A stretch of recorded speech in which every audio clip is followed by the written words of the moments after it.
ನಾವು ನಿರೀಕ್ಷೆ ಮಾಡದೇ ಇದ್ರೂ ಸಹ ಒಂದು ಫಲಿತಾಂಶವನ್ನು ಕೊಟ್ಟಿದ್ದೀರಾ. ಅದೆಲ್ಲನೂ ಕೂಡ ನಾವು ಸ್ವೀಕರಿಸ್ತೀವಿ. ನಾವು ಸಹ ಒಂದು ಅವಲೋಕನ ಮಾಡಬೇಕಾಗಿದೆ, ಏನಕ್ಕೆ ಇಂಥ ಒಂದು ಫಲಿತಾಂಶ ಬಂದಿದೆ.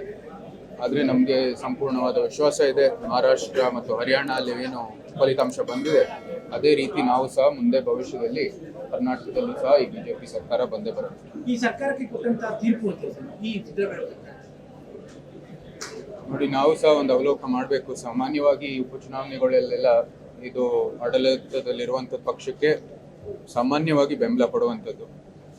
ಅದೇ ಅಂತೆ ಈ ಫಲಿತಾಂಶನೂ ಕೂಡ ಬಂದಿದೆ. ಆದರೂ ಸಹ ನಾವು ಅವಲೋಕನ ಮಾಡಬೇಕಾಗಿದೆ. ಮಾಡ್ತಾ ನಾವು ಮುಂದುವರಿತೀವಿ. ನಮ್ಮ ಹೋರಾಟನೂ ಸಹ ಮುಂದುವರಿಯುತ್ತೆ.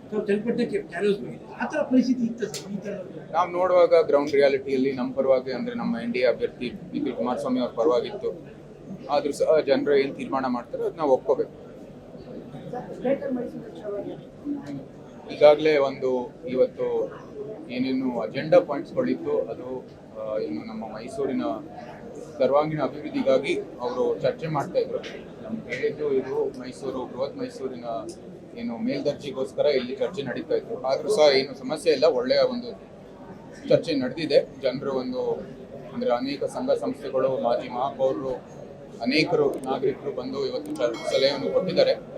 ಅದೆಲ್ಲನೂ ಸ್ವೀಕರಿಸುತ್ತಾ ಇವಾಗ ಮುಂದೆ ಒಂದು ಒಳ್ಳೆ ಕಮಿಟಿಯನ್ನು ಸೃಷ್ಟಿ ಮಾಡಿದ ನಂತರ ಈ ಮೈಸೂರು ಏನು ಬೃಹತ್ ಮೈಸೂರು ಮಾಡಲಿಕ್ಕೆ ಏನು ದಾರಿ ಅಂತ ನಾವು ನೋಡಬೇಕಾಗಿದೆ. ಯಾಕಂದರೆ ಇಲ್ಲಿ ಭಾಳ ಸಮಸ್ಯೆಗಳಿದ್ದಾವೆ.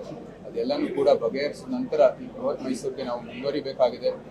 ಎಷ್ಟೋ ಕಡೆ ಮೂಲಭೂತ ಸೌಕರ್ಯಗಳಾಗಿಲ್ಲ. ಪಟ್ಟಣ ಪಂಚಾಯತಿಗಳು ಚಾಮುಂಡೇಶ್ವರಿ ಕ್ಷೇತ್ರದಲ್ಲಿ ಚುನಾವಣೆ ಆಗಿಲ್ಲದೆ ಇರೋ ಕಾರಣಕ್ಕಾಗಿ ಅಲ್ಲಿ ಏನೇನು ಸೂಕ್ತ ಜನರ ಪ್ರತಿನಿಧಿ ಮೂಲಕ ಏನೇನು ಕ್ರಮಗಳು ತಗೋಬೋದು ಅದು ಆಗ್ತಾ ಇಲ್ಲ. ಸೊ ಇದೆಲ್ಲ ಸಮಸ್ಯೆಗಳು ಇರೋ ಕಾರಣಕ್ಕಾಗಿ ಪ್ರಸ್ತುತ ಸ್ಥಿತಿಯಲ್ಲಿ ಏನು ಸಮಸ್ಯೆಗಳಿದೆ ಅದನ್ನ ಬಗೆಹರಿಸಿದ ನಂತರ ಈ ಬೃಹತ್ ಮೈಸೂರಿಗೆ ಹೋಗಿ ಅಂತ ನಾವು ಸಲಹೆಯನ್ನು ಕೊಟ್ಟಿದ್ದೀವಿ.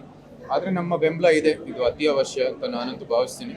ಯಾಕಂದರೆ ಏನೇ ಇರಲಿ ಕೇಂದ್ರದ ಒಂದು ನಗರಾಭಿವೃದ್ಧಿ ಯೋಜನೆಯಲ್ಲಿ ಅದು ಒಂದೇ ಒಂದು ಬಾಡಿಯಲ್ಲಿದ್ದರೆ ನಮಗೂ ಕೂಡ ಅನುಕೂಲ ಆಗುತ್ತೆ.